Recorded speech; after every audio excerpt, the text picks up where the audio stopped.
जय श्री राम साथियों, आपका अपने चैनल सनातन एस्ट्रोलॉजी में स्वागत है। इस चैनल पर हम एस्ट्रोलॉजी के बारे में, अकल्ट साइंस के बारे में, स्वप्न विद्या के बारे में, मैनिफेस्टेशंस और विभिन्न प्रकार के मंत्र, उनके उच्चारण, उनको करने की विधि और नियम के बारे में और उससे बढ़ाने के तरीके जानने के बारे में डिस्कस करेंगे।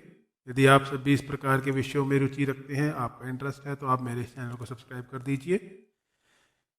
सब्सक्राइब के साथ आपको एक बेल का आइकन दिख रहा होगा, उसको दबा दीजिए, जिससे कि अगर मैं कोई भी वीडियो डालूं तो आपको इमीडिएटली नोटिफिकेशन आ जाए। और साथ ही इस वीडियो को लाइक भी कीजिए, क्योंकि आपका एक लाइक हमें प्रोत्साहित करता है इस तरह की और वीडियोस बनाने के लिए। और इसको शेयर कीजिए ताकि ज़्यादा से ज़्यादा जानकारी आपके सभी मित्रों तक पहुंच सके। और यदि आपको किसी भी विषय में कोई डाउट है, कुछ पूछना चाहते हैं, कहीं कोई कन्फ्यूजन है, तो आप मुझसे कमेंट सेक्शन में पूछ सकते हैं। मैं आपका उस कन्फ्यूजन को दूर करने की और उसको डिटेल में बताने की पूरी कोशिश करूँगा। और अगर ज़्यादा होगा तो उसके लिए एक नई वीडियो क्रिएट कर दूँगा। तो चलिए अपने विषय को शुरू करते हैं। जैसे कि आज का हमारा विषय है कि क्या ग्रह हमें प्रभावित करते हैं। अगर करते हैं तो जो स्टार्स हैं, जो प्लैनेट्स हैं, वो इतनी दूर होने के बावजूद, आसमान में कई सौ मील दूर होने के बावजूद हमें कैसे इम्पैक्ट करते हैं, कैसे प्रभावित करते हैं। तो चलिए आज इसी के बारे में जानते हैं। जैसे कि आप जानते होंगे और आप सबके मन में भी इसकी प्रकार की शंका कई बार उठती होगी। खास करके तर्कशील लोग तो बिल्कुल भी नहीं मानते कि ये जो ग्रह हैं, जो स्टार्स हैं, जो आसमान में घूम रहे हैं, वो इसको एक प्रकार के निर्जीव वस्तु मानते हैं, वो इसको एक प्रकार का ज़मीन मानते हैं। तो उनके अकॉर्डिंग ये है कि वो कैसे ये हमें इम्पेक्ट कर सकता है। तो आज इसी को हम इसी दुविधा के ऊपर पूर्ण विराम लगाने की कोशिश करेंगे। दोस्तों, जैसे कि आप लोग सब जो पढ़े लिखे हैं या जो नहीं भी पढ़े लिखे हैं, आइंस्टाइन के बारे में ज़रूर सुना होगा।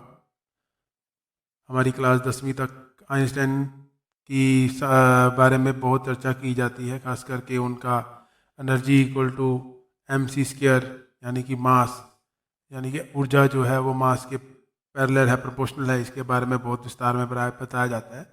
तो बस यही एक प्रिंसिपल है जो इस चीज़ को साइंटिफिकली प्रूव करता है। दोस्तों, इस दुनिया में जो भी देखते हैं, चल अचल, जो भी जिससे भी हम बात करते हैं, जिसको भी हम छू सकते हैं, चाहे पौधे हों, पेड़ हो, है ना, ग्रह हैं, नक्षत्र हैं, सारे क्या हैं, ये एक ऊर्जा का स्वरूप है। अब ये जो ऊर्जा का स्वरूप है, यानी कि आप सब भी एक प्रकार की ऊर्जा का स्वरूप है।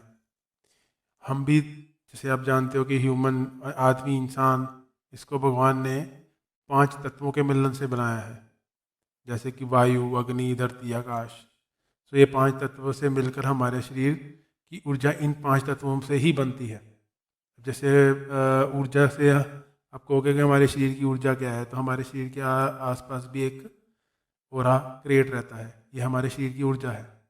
तभी तो जब कोई हमें व्यक्ति मिलता है तो हम एकदम से उसके बारे में धारणा बना लेते हैं। अगर उसकी ऊर्जा पॉजिटिव है तो हम कहेंगे यार ये बहुत ही अच्छा व्यक्ति है, उससे मिलने का बार बार मन करता है। और यदि उसकी ऊर्जा नेगेटिव है तो थोड़ा सा हमें उससे एकदम से परेशानी सी होने लग पड़ती है। हम कहते पता नहीं यार क्या हुआ, पर मुझे ये इंसान अच्छा नहीं लगा। तो ये ऊर्जा है, ठीक है। और अब क्योंकि हम इन 5 तत्वों से बने हैं और ये 5 तत्व ही हमारे 7 चक्रों को बैलेंस करते हैं, जो कि हमारी मेन ऊर्जा का पूरा प्रपोर्शन, यानी कि उसको पूरा बैलेंस करते हैं हमारे शरीर में। और यदि इनमें से किसी भी एक तत्व की कमी हो जाएगी, है ना, तो उसके ऊपर जो ऊर्जा का प्रभाव, यानी कि जैसे कि मैंने आपको बताया कि सारे ग्रह नक्षत्र, यानी कि जो सूर्य है, चंद्र है, जितने भी स्टार्स हैं, प्लैनेट्स हैं, ये सब भी तो ऊर्जा का पार्ट है। और वो भी अपनी कोई ना कोई ऊर्जा हमें हमारा शरीर में दे रहे हैं। अब वो हमें ऊर्जा कैसे दे पा रहे हैं, क्योंकि वो उनकी प्लैनेटरी पोजीशंस डिपेंड करती है हम किस टाइम जोन में, कब और किस तिथि में पैदा हुए, किस जगह पैदा हुए, है ना। लोग कहते हैं ना कि कुंडली वगैरह कुछ नहीं होती। तो भाई जो कुंडली है वही तो हमारे कर्मों का निदान है।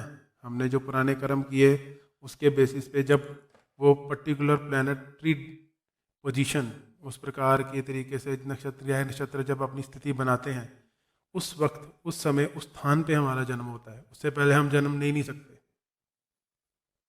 ठीक है। तो इस प्रकार से क्योंकि हम उनकी पर्टिकुलर पोजीशन में पैदा होते हैं, एक पर्टिकुलर डिग्री में पैदा होते हैं, तो वो भी हमारे शरीर को एक प्रकार की ऊर्जा, हमारे शरीर की ऊर्जा से कनेक्ट कर रहे होते हैं, वो अपने प्रभाव हमारे पे डाल रहे होते हैं। जैसे उदाहरण के तौर पे अगर हम कह दें कि किसी के अंदर चंद्र तत्व की कमी है ना। अब चंद्र तत्व पहले तो ये जानना जरूरी होगा, ये उदाहरण है इसलिए मैं ज़्यादा डिटेल में नहीं जाऊँगा, लेकिन फिर भी थोड़ा सा बताऊँगा आपको कि चंद्र तत्व जो है वो हमारे चंद्रमा से रिलेटेड है। चंद्रमा का जो घर होता है वो बेसिकली हमारे माँ से रिलेटेड रहता है। वो हमारे क्योंकि वो माँ के कारक है, तो जितने भी हमारे रिलेशन माँ के साथ होंगे, हमारे अंदर जो शीतलता रहेगी, है ना, जो पानी से रिलेटेड हमारी प्रॉब्लम्स रहती हैं, या जो पानी से रिलेटेड जो भी हमारे अंदर ऊर्जा का संचार होगा, वो चंद्र तत्व से रिलेटेड रहता है। अब जैसे कि धरती पूरी है, आप देखो तो इसमें 75% पानी है और बाकी के जितना बचता है वो धरती है। उसी तरह से इंसान की शरीर में भी 75% पानी है। तो और हम नमक भी लेते हैं, तो नमक में क्या होता है, सोडियम होता है। तो यानी कि पानी और सोडियम मिलकर क्या बनाता है, एक किस्म का समुद्र बनाता है। तो यदि चांद की पोजीशन इधर से उधर होती है तो समुद्र में भी ज्वार भाटा आता है, जब समुद्र भी उछलता है। ये तो आप सबने पढ़ा ही है ना।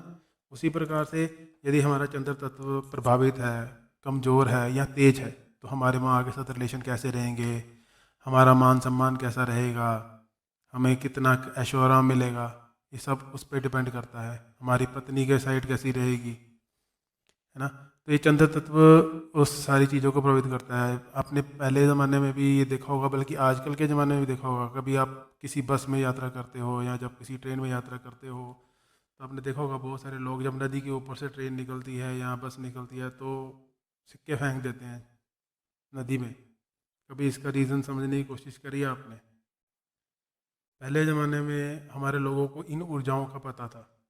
तो जब हम चलते पानी के ऊपर से निकलते हैं तो वो पानी क्या करता है, हमारे अंदर से पानी की ऊर्जा को सोख लेता है, यानी कि चंद्र तत्व को सोख लेता है। अब यानी चंद्र तत्व सोख लेगा तो हमारे अंदर सूर्य तत्व की अधिकता हो जाएगी, यानी कि हमारे अंदर क्रोध और द्वेष ऐसी भावनाएं एकदम से उत्पन्न हो जाएंगी, हम अपना आपा जल्दी खो सकते हैं। तो हमारे पूर्वज जितने से आने थे उनको ऊर्जाओं का पता था। तो इस चीज़ को बैलेंस करने के लिए, संतुलित करने के लिए वो क्या करते थे, एक चांदी का सिक्का, एक तांबे का सिक्का, सॉरी चांदी का नहीं, तांबे का सिक्का जल में फेंक देते थे।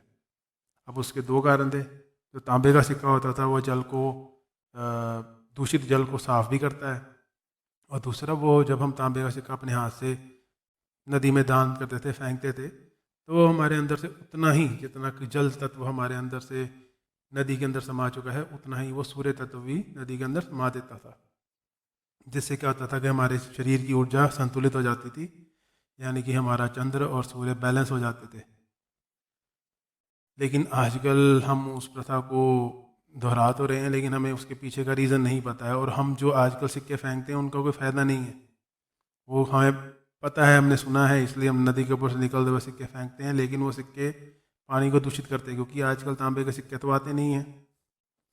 और दूसरा, वो जो भी सिक्के हैं वो कोई भी ऊर्जा का स्रोत नहीं है, वो किसी प्रकार से मदद नहीं करते हैं।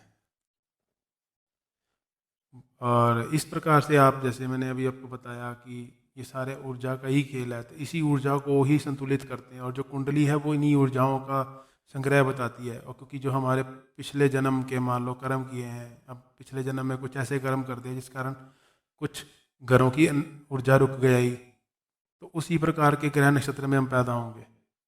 तो उसी के अकॉर्डिंग अगर कोई अच्छा कर्म किया है तो हमारा उसके अकॉर्डिंग वो वाला घर ऊपर होगा, अच्छा होगा। जो दूसरा जो नहीं अच्छा किया उसका घर नीचे होगा। तो उसी प्रकार वो किस पर्टिकुलर डिग्री में बैठते हैं, उच्च का होकर बैठते हैं, नीच का होकर बैठते हैं, उस प्रकार से वो हमारे शरीर को ऊर्जा देते हैं। और ये हर एक व्यक्ति के लिए अलग है, इसीलिए हमारा शरीर इन ग्रहों की एनर्जी से प्रभावित होता है। अब जिसके अंदर सूर्य की एनर्जी ज़्यादा है, चंद्र की कम है, तो उसको चंद्र से रिलेटेड रत्न प्रोवाइड किए जाते हैं। इसी प्रकार के नवरत्न धरती पर देने का कारण ही यही था कि जो भी जहाँ भी एनर्जी बैलेंस हो, हम उस एनर्जी को, उस पर्टिकुलर एनर्जी को अपनी ओर खींच सकते हैं अपने ही। अब जब भी नवरत्न भी आपने धारण करने हैं, उसके लिए भी ये देखा जाता है कि आपकी प्लैनेटरी पोजीशन कैसी है, कौन से तत्व की आपके अंदर कमी है, उसके रिलेटेड ही आपको रत्न दिया जाता है, नवरत्न दिया जाता है।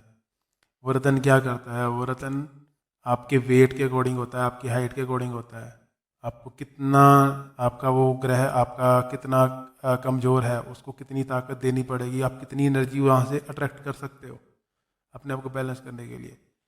तो ये सब चीज़ें पहले से बैलेंस करने के लिए कुदरत ने भी धरती के अंदर सारा खजाना दे रखा है नवरत्नों का, रत्नों का। तो इस प्रकार से इस वीडियो को और लंबा ना खींचते हुए मैं यहीं पे इसको ख़त्म करना चाहूँगा। मुझे उम्मीद है कि आप सब समझ गए होंगे कि किस प्रकार से ग्रह नक्षत्र हमारे को प्रभावित करते हैं। और आज के बाद आपसे कोई बोले यार ये कुछ नहीं होता, तो आप उसको ये साइंटिफिकली बता सकते हैं कि सब ऊर्जा का खेल है ना। साइंस बहुत तरक्की कर गई है ना, लेकिन इतनी तरक्की नहीं कर पाई कि वो एस्ट्रोलॉजिकल साइंस के बराबर आ सके। क्योंकि एग्जाम्पल के तौर पे बताता हूँ, आइंस्टाइन का फार्मूला आप सबने सुना होगा, E=mc², है ना, विच मीन्स कि energy is equal to mass proportional to mass, यानी कि energy can be converted into mass and mass can be converted into energy. पर आप देखिए आज की डेट में अगर हम किसी भी मास को यानी कि लकड़ी को जलाते हैं तो ऊर्जा बना देता है, लेकिन क्या ऊर्जा से वापस लकड़ी बना सकते हैं?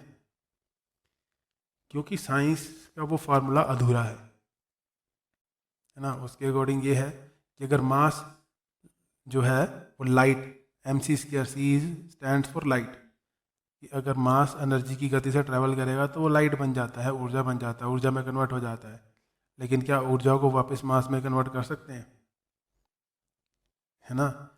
तो जब तक हम और ऊर्जा को हम मास में कन्वर्ट कर पाएंगे जब हम उस फार्मूले को प्रॉपर कर पाएंगे, लेकिन उसके बारे में अभी यहाँ के साइंटिस्टों को नहीं पता है। लेकिन हमारे धर्म ग्रंथों में इसके बारे में पूर्ण बता रखा है। इसीलिए पहले ज़माने में लोग एक जगह से विलुप्त होते थे, दूसरी जगह प्रकट होते थे। तो चलिए एक आपको विचार में सोचने के लिए देके जा रहा हूँ। इसके अलावा भी मैंने काफ़ी डिटेल में बताने की कोशिश करी कि किस प्रकार से ग्रह हमें प्रभावित करते हैं।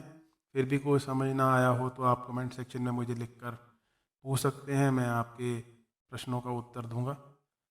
और अगर वीडियो अच्छी लगी हो तो इसको लाइक करिए, शेयर करिए, अपने फ्रेंड सर्कल में बांटिए ताकि उनकी भी नॉलेज बढ़े। जय श्री राम।